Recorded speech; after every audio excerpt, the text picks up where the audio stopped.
केंद्रीय केंद्रीय नेतृत्व द्वारा मुझे पश्चिम बंगाल में 3 जिलों में चुनाव के दौरान कार्य करने का निर्देश मिला है। निश्चित रूप से बंगाल की जो स्थिति है वो ममता दीदी ने बद से बदतर कर दी।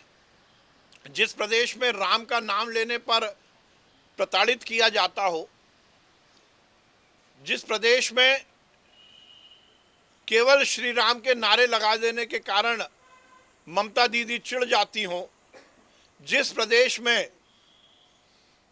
राम के नाम के कारण जेल के अंदर डाल दिया जाता हो, वो रामकृष्ण परमहंस जी का प्रदेश, वो विवेकानंद जी का प्रदेश, वो रविंद्रनाथ टैगोर का बंगाल किस स्थिति में पहुंच गया।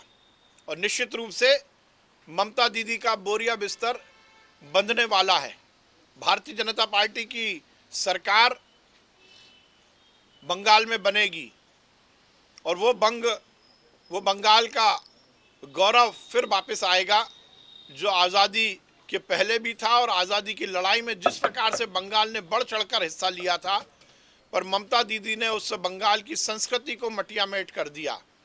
मुझे प्रसन्नता है कि नेतृत्व ने मुझे ये जिम्मेदारी दी है।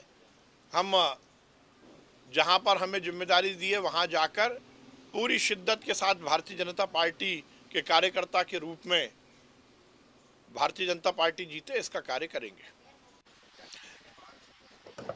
पेट्रोल और डीजल के दाम पूरी तरह से अंतर्राष्ट्रीय बाजार पर निर्भर करते हैं। वैसे तो भारतीय जनता पार्टी की सरकार में सभी स्तर पर महंगाई कम हुई है और मैं केंद्र सरकार को, मोदी जी को बहुत बधाई दूंगा कि अंतर्राष्ट्रीय स्तर पर भी पेट्रोल डीजल के दाम भारत के नियंत्रण में आए, इसकी व्यवस्था हमारी सरकार कर रही है।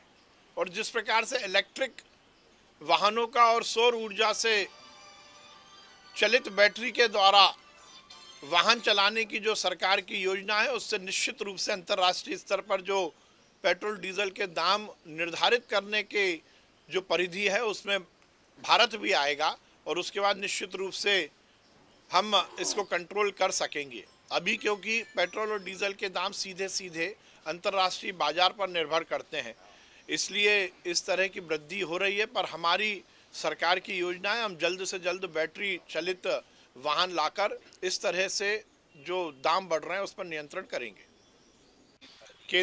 केंद्रीय नेतृत्व द्वारा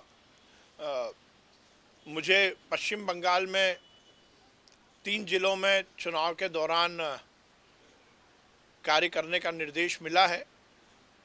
निश्चित रूप से बंगाल की जो स्थिति है